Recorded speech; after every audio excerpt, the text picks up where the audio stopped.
Ça, c'est le ski marathon d'Engadine, une course classée deuxième plus grande au monde. 15 000 participants, 15 000 fondeurs, pour 42 km de piste. 42 km de pur défi avec des passages sur des lacs gelés, un départ nerveux, des montées ardues, des descentes techniques à négocier, et surtout 4 mois. 4 mois pour se préparer, 4 mois pour réaliser cette course, pour s'entraîner. 4 mois c'est court, mais c'est réalisable. Enfin, je veux dire, en 4 mois, avec un bon plan d'entraînement, je pense qu'on peut faire une bonne performance. Du moins, c'est ce que je m'imaginais. À vrai dire, je trouvais pas assez ambitieux de juste me donner comme objectif de réussir le ski marathon, de juste réussir cette course. C'est pour ça que je me suis lancé le défi de le réaliser en moins de 3 heures. On dit souvent qu'à 30 ans, enfin on dit souvent, je sais pas, mais j'ai vu des trends. Dès qu'on arrive à la trentaine, il y a plusieurs catégories de personnes, soit ceux qui ont réussi à créer une famille, donc qui ont des enfants, soit ceux qui ont réussi à faire carrière dans leur job, soit il y a les personnes qui commencent à faire des marathons. Écoutez, moi, rien à voir avec tout ça, je sais même pas pourquoi je parle de ça.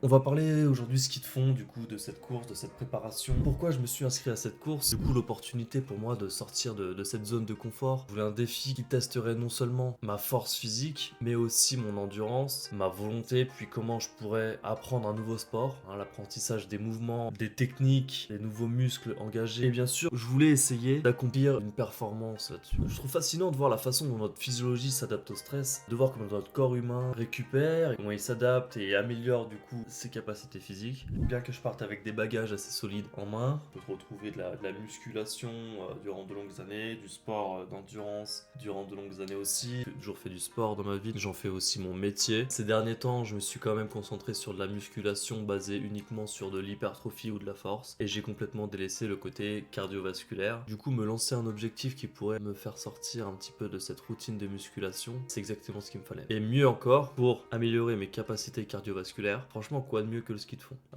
Je sais pas s'il y a des adeptes de montagne, là, laissez-moi des petits commentaires en mode j'adore la montagne mec, ou encore la montagne c'est trop chouette. Tu te retrouves au milieu de nulle part avec des paysages magnifiques, le calme absolu. En plus de ça, le manque d'oxygène, franchement, se fait ressentir. Mais bon, le corps s'adapte et c'est ça qui est merveilleux. Le rythme cardiaque s'accélère. À long terme, un bénéfice sur sa capacité aérobie se fait ressentir. Comme tous les sports d'endurance, si tu prépares une course ou tu veux faire une performance, c'est vrai qu'il va falloir faire des longues sorties. Du coup, ça veut dire des longues séances. Ça peut durer jusqu'à 3 heures. Si à côté de ça, tu as un travail, il y a d'autres projets, savoir gérer son temps, te lèves plus tôt, tu vas t'entraîner le matin, tu vas t'entraîner le soir à la frontale. La motivation, elle vient avec ton objectif et c'est tout. Donc je vais vous expliquer comment j'ai pu construire mes séances, comment j'ai pu élaborer mon plan d'entraînement selon mes contraintes à moi, que ce soit le temps, les blessures, les faiblesses. Je vais vous montrer exactement comment je me suis entraîné au cours de ces 4 derniers mois, comment j'ai construit mon endurance telle qu'elle est aujourd'hui, ce qui a marché, ce qui a foiré. Le ski de fond, c'est un sport ultra endurant, hein. Il y a les jambes, les bras, le dos, le gainage, le souffle, tout travaille en même temps, en synergie. Et si t'es pas préparé, franchement, c'est dur de faire 42 km. Bon, tu peux toujours le réussir en 7 heures, hein, mais... Donc ce que je vais avoir besoin, c'est du renforcement musculaire. Sans une base de force solide, les poussées vont manquer de puissance. De l'endurance. Sans endurance, bah, je peux pas tenir la distance et maintenir une intensité. Ça, je peux oublier.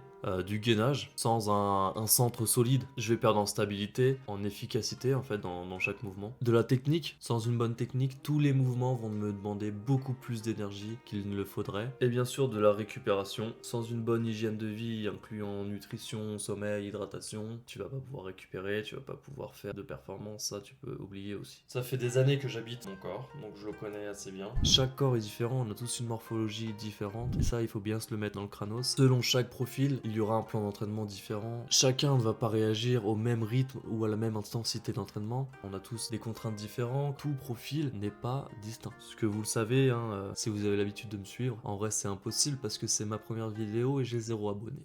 Donc on a 4 mois pour se préparer, ça fait 16 semaines. Les 4 premières semaines ont tout simplement été dédiées au renforcement musculaire, à l'endurance fondamentale et au gainage. L'objectif c'était de renforcer tout le corps, est de mettre un accent sur les muscles les plus sollicités lors de la discipline, à savoir les abducteurs et les adducteurs, car beaucoup de stabilisation, d'adduction et d'abduction lorsqu'on doit déplacer les skis pour pouvoir glisser. Fessiers et ischio qui sont extenseurs de hanches et qui vont être responsables du mouvement lorsqu'on va se laisser glisser. Tibial antérieur et long fibulaire, les muscles qu'on a juste devant le tibia, ils vont être responsables de la flexion dorsale. On va ramener le pied pour pas que le ski touche la neige et nous fasse perdre un petit peu de vitesse et aussi d'équilibre. Les abdominaux et les épaules qui vont être des muscles qui vont servir à se positionner. À chaque fois que je vais me positionner ici, je vais lever les bras. Les épaules vont être engagées dans l'antépulsion du bras, ainsi que les abdominaux dans la flexion du tronc. Ce qui va travailler ici dans le tirage des bras avec les bâtons, ça va être le grand dorsal, ici, pour la rétropulsion du bras, ainsi que le triceps pour l'extension du coude. Ici, on va combiner les deux mouvements. Et bien sûr, on va saupoudrer tout ça avec du gainage profond, des exercices de stabilité. On va beaucoup être sur un seul ski afin de se laisser glisser, et du travail d'addition de force. Je vais pas m'improviser professeur de ski de fond, je ne suis pas professeur de ski de fond. Je suis juste Julien, coach spécialisé et préparateur. Donc n'hésitez pas à m'envoyer un mail si vous voulez une préparation ou un plan d'entraînement. Tout cela est disponible dans la description. Avec ça, on va pouvoir progresser, mais il nous reste quand même à travailler le cœur, le cardio, des séances longues à intensité faible. La deuxième semaine, j'ai fait un test VMA, j'ai fait un test demi-Cooper, 6 minutes à fond. Ça m'a fait un test VMA de 15 km/h. Je me suis dit qu'il y avait franchement un long chemin à parcourir. 4 premières semaines sont passées. Les 4 semaines suivantes, on garde la même trame. Cette fois, on rajoute de l'intensification. On monte le nombre de séries, soit on monte la charge, soit on différencie le tempo. On commence à vraiment rentrer dans un travail d'endurance musculaire. On ajoute des fractionnés à 110% de ma VMA, des fractionnés à 16,5. On en ajoute 1 à 2 par semaine. Je rajoute évidemment plus de glucides parce que mes dépenses caloriques augmentent. Semaine 7 sur 16, ça fait à peu près 2 mois qu'on se la donne là. Hein. Je tombe malade, coup dur. Donc ça fait chier, mais je me dis, bon, je vais quand même aller m'entraîner parce que il me reste que 2 mois et je suis vraiment pas prêt. Du coup, je vais m'entraîner et bien sûr, je me blesse. Mauvaise récupération. Tendon du pec ici ou du grand dorsal. Je le sens s'étirer sur un mouvement de dips. Ah bah j'arrête. Bon, une semaine sans sport, repos stratégique où j'irai juste faire des sorties en vélo pour aller au travail ou j'irai marcher pour m'oxygéner, mais pas plus. Semaine 8 sur 16, la neige. Le ski, enfin, j'ai la chance de faire 4 jours de ski sur les lieux de la course, donc à Saint-Moritz. J'en avais fait 10 ans auparavant. Franchement, j'aligne pas plus de 100 km, mais il y a quand même un travail de mémoire musculaire. Donc on est parti directement à Saint-Moritz pour cette séance d'entraînement. Alors première sortie, je pars directement sur 30 km. Ouais, très mauvaise idée. Il y a 1400 mètres d'altitude de différence. Mon rythme cardiaque est beaucoup trop élevé. Je me fatigue trop vite. Au total, je fais les 30 km en 4 heures. Il y a beaucoup de travail à faire encore. Le deuxième jour, j'ai la chance de participer à un cours de ski de fond avec un professeur, Klaus. Je me souviens quand même de ses conseils et c'est ce qui va m'aider dans les 2 mois suivants. 4e jour, je décide de refaire les 30 km, la même sortie que le premier jour. Cette fois, je ramène du glucide et j'ai la technique des Klaus dans la tête. Bon, je la fais court, j'ai fait la boucle en 3 heures, 30 km en 3 heures. Je suis content parce que j'ai amélioré d'1 heure mon temps, mais en vrai, il reste 12 km. Ça va être chaud. Ça va être chaud. Bon, la bonne nouvelle, c'est que je déménage. Et qu'au lieu d'être à 400 mètres d'altitude, je vais être à 1000 mètres d'altitude. Les montagnes jurassiennes sont renommées pour leurs pistes de ski nordique. Il y a 500 km de pistes, c'est vraiment l'endroit idéal. Les 6 semaines suivantes sont composées de 3 entraînements de ski de fond, un entraînement d'endurance fondamentale, 2 entraînements de renforcement musculaire et un entraînement de fractionné. En vrai, sur le point cardio, je fais des progrès. Dans mon endurance fondamentale, franchement, je le ressens. Au début, je courais à 7 km/h. Aujourd'hui, je cours à 8 km/h avec le même nombre de battements par minute. Au niveau des fractionnés, franchement, ça me paraît beaucoup plus simple de les faire. Sur le point technique, toujours des améliorations à faire, clairement. Mais la voix de Klaus résonne dans ma tête. Et jamais je ne l'oublierai. Si on parle un petit peu de position de base et d'équilibre, donc le haut du corps sera légèrement penché vers l'avant, les genoux fléchis, pas verrouillés, ce qui abaisse légèrement le centre de gravité et améliore l'équilibre et la stabilité. Le regard est porté vers l'avant et non vers les skis. Au moment de la poussée, le poids du corps se retrouve sur un seul ski, donc il est important d'apprendre à tenir l'équilibre sur une jambe pour assurer des poussées efficaces. Garder les hanches et les épaules dans l'axe de la trajectoire sans trop basculer sur les côtés. Un engagement important du haut du corps en poussant fermement sur les bâtons. On va planter planter le bâton, disons voir, entre la pointe de pied et le talon, afin d'avoir assez de bras de levier, mais pas trop non plus. Si on les mettrait ici, les dorsaux prendraient tout, on se fatiguerait trop. Pour ce qui est des jambes, les skis vont être légèrement posés en V. On s'appuie sur le quart intérieur du ski afin de pousser sur la neige, un peu comme en patinage sur glace ou en roller. Cet appui sur une jambe pour pousser sur une autre. La poussée va se faire un maximum vers l'avant. Après la poussée, on va chercher à prolonger la glisse un maximum de temps afin de s'économiser. On accompagne la glisse en maintenant un bon équilibre sur une jambe, puis on repousse sur l'autre. Pour ce qui est des différents pas, on a le 2-1. On va pousser les bâtons seulement d'un côté sur deux. Un coup, bâton, pas de bâton pour le changement de ski. Ce pas-là, il va être souvent utilisé quand on va chercher à gérer son énergie. Le pas 1-1, ça va être une poussée de bâton à chaque poussée de ski. Celui-là, c'est un pas que je maîtrise pas encore. Il y a aussi le pas de montée alternatif, on va appeler ça comme ça, je sais pas son nom exact. Si vous l'avez, n'hésitez pas à me le dire dans les commentaires, mais on va planter le bâton du côté opposé au ski qu'on va faire pousser. Il sera utilisé plutôt dans les montées. Et là, on aura une technique qui va pouvoir nous aider à parcourir ces 42 km. Semaine 12 sur 16. Il reste seulement un mois. Bon, j'arrête les séances de muscu. Là, il va falloir récupérer son système nerveux. Bon, je doute encore un peu. Mes sorties, elles font 20 km et je les fais en 1h40 à ce moment-là. 1h40, il nous reste un mois. Bon, on n'est pas bon du tout. Hein. À la limite, avec un peu d'adrénaline, ça peut passer. En plus de ça, la météo me gâte pas. Il y a des jours où les pistes sont complètement impraticables. La température est même montée à 18 degrés en plein février. Compliqué la neige un petit peu à ce stade-là. Il reste un mois, donc si je peux pas faire de ski de fond, je vais faire des séances de cardio sur machine. Donc je vais faire de la marche sur escalier ou de l'ergomètre, rameur, vélo, ski erg. Tout pour au moins travailler sa condition physique. Semaine 14 sur 16, je fais 13 entraînements. Car rappelez-vous, il y a 2 mois, je suis tombé malade, j'ai raté une semaine. Il faut la rattraper. Puis à 3 semaines de la course, je vais utiliser le principe de surcompensation. Ce phénomène par lequel, après un effort suivi d'une récupération adéquate, l'organisme va s'adapter et se renforcer au-delà de son niveau initial.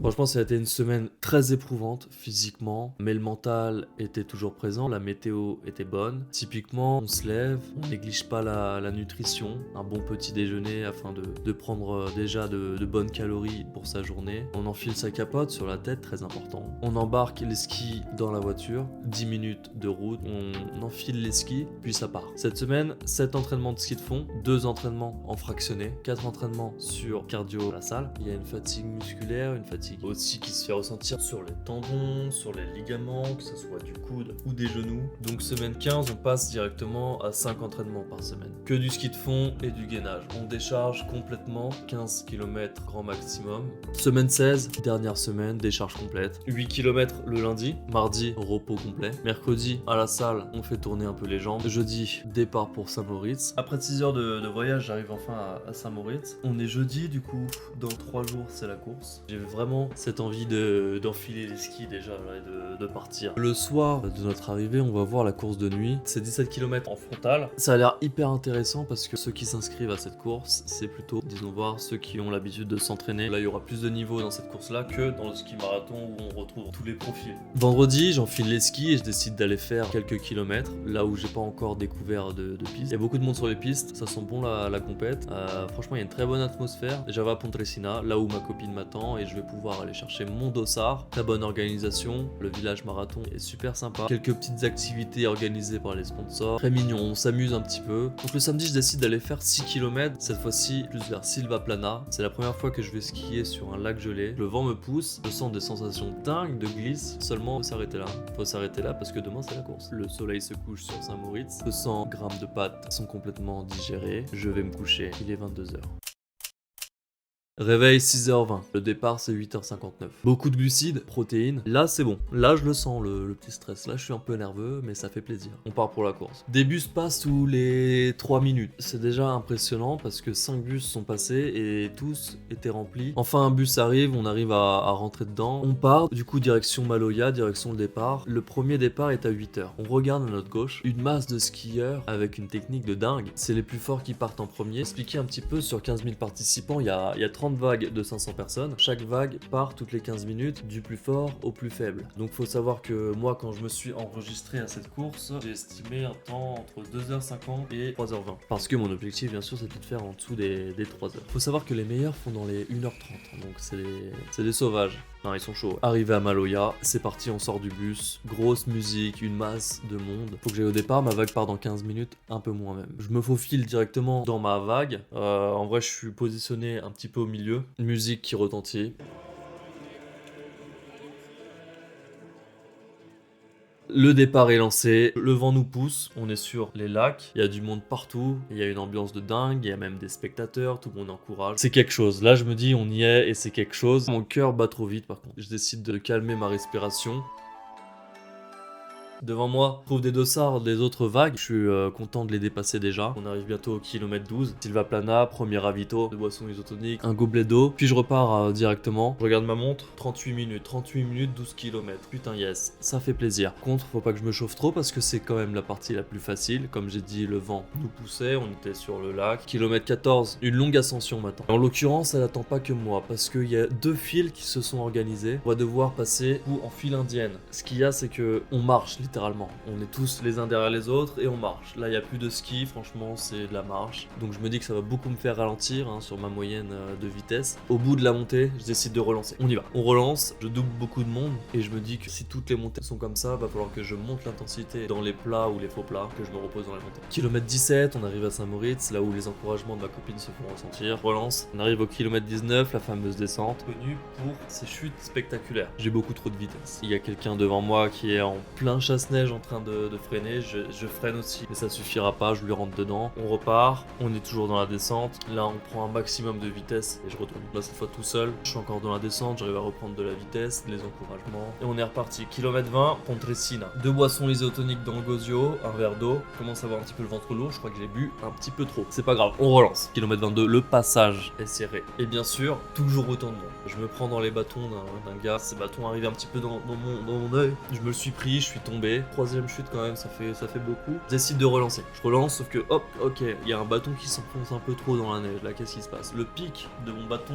qui permet que le bâton ne s'enfonce pas, et il est parti. Bâton droit cassé. Solo pooling, kilomètre 25, Terelina. C'est ici que 2 mois plus tôt, je me suis entraîné à faire les 30 km en 3 heures. Je regarde la montre, 1h35, 25 km en 1h35. Je connais le parcours désormais, tout droit. Je pousse seulement bien sûr sur mon bâton gauche. Ça me fait perdre un petit peu de technique, ça me fait perdre de la vitesse. Aussi à ça s'additionne la fatigue musculaire. Sur le parcours, j'ai vu des morceaux de bâton, un peu comme celui que j'avais perdu, et je me dis, avec un peu de chance, je vais pouvoir en retrouver un. C'est ce que je réussis à faire. J'en vois un au loin, je décide de me baisser pour le ramasser tout en glissant. Je reprends le petit bout, je détache mon bâton, j'essaie de le fixer, c'est pas du tout la bonne taille. Je le mets dans le calcif, je sais pas pourquoi je fais ça. Kilomètre 30, j'arrive dans une situation où il y a 3 personnes devant moi, je peux pas les doubler, sinon je l'aurais fait en double pooling, ça prend moins de place. Là, je peux pas, vu que j'ai qu'un seul bâton. Je décide quand même de le faire, parce que mon objectif c'est les 3 heures. Je me prends dans les skis d'une dame, je la fais tomber, je m'excuse encore. Bref, je relance. Après, on arrive sur un ravito. Vu que je suis tombé, je me dis que je vais perdre le moins de temps possible. Donc, je prends le verre d'eau, je le bois vite fait, je mets tout à côté, j'ai même pas bu une goutte. On relance. Kilomètre 34, la Punt. En fait, le parcours nous fait passer dans ce village, encore assez lucide, pour profiter de ce paysage. J'ose regarder ma montre. 2h06. Ce qui peut se passer là, c'est